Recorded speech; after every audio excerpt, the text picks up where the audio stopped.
Hola, estudiantes! I'm here in my home library, and I am going to talk to you a little bit about the novel Niebla by Miguel de Unamuno.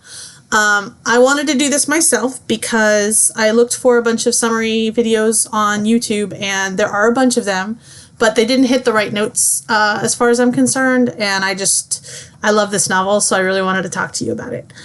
Basically, the story is there's this guy named Augusto Perez, and his mother's dead, and he's very, very wealthy. And he's walking around one day, and he sees a pair of eyes. That's all he sees. And there's such beautiful eyes that he follows the eyes all the way home. And he asks the portera to tell him who this woman is that owns these amazing eyes. And he finds out her name is Eugenia, and she's a piano teacher who lives with her aunt and uncle. And she has an apartment that has a mortgage on it, so she has to work as a piano teacher to make the mortgage. And Augusto is completely in love with her, so he gets the portera to put in a good word for him with Eugenia's aunt and uncle, who then end up inviting him up, and they fall in love with him because he's just awesome to them, and they want their niece to marry him because he's super rich.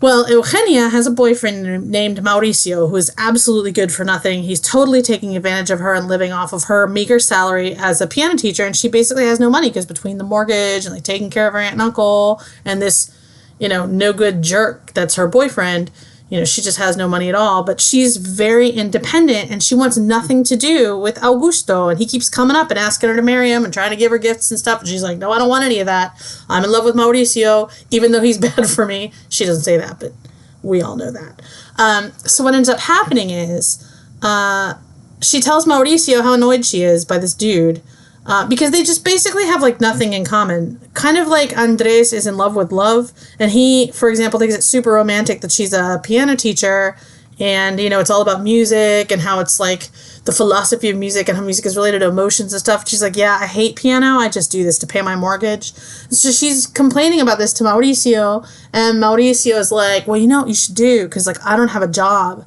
and I don't really want to work, and that's why I live off of you. So what you should do is marry Andres, and then or Augusto, and then he will pay for everything, and then you can keep me as your dude on the side and get me an apartment, and I could just live off of you. And she's like, are you kidding me? Not because it's totally gross for her to live off it, or him to live off of her and everything, but because she doesn't like Augusto. She doesn't want to marry him. But Mauricio's like, no, totally do it. She gets really pissed and runs off.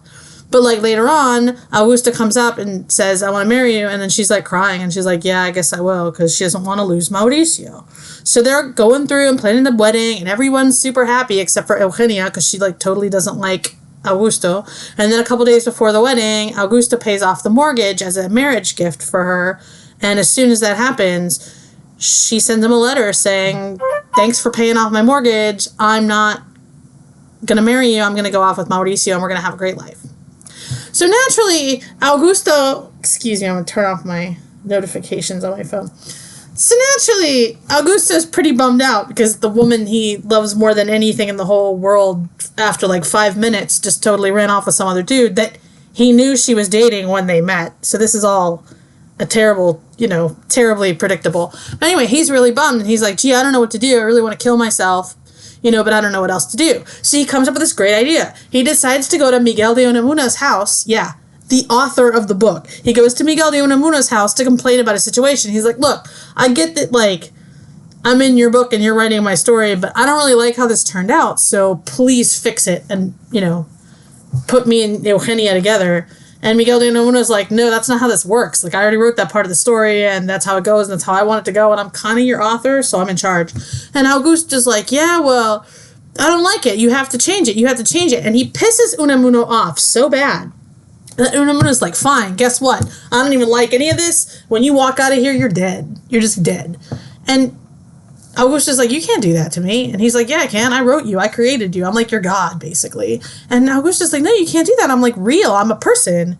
And Unamuno's like, the hell you are. You're not a person. You're just some dude I made up. He's like, no. And he says this over and over. He says, yo soy yo. Yo soy yo. He says that over and over. And Miguel de Unamuno's like, no, you're not. No, you're not. And so Augusto, who's now having an existential crisis because, he doesn't exist, he runs out crying and everything. And he walks into the fog, and he basically disappears, right? And so the really cool thing about this novel is that it kind of questions the fundamental distinction between, fantasy and reality, because we've never seen that before in Spanish literature, right?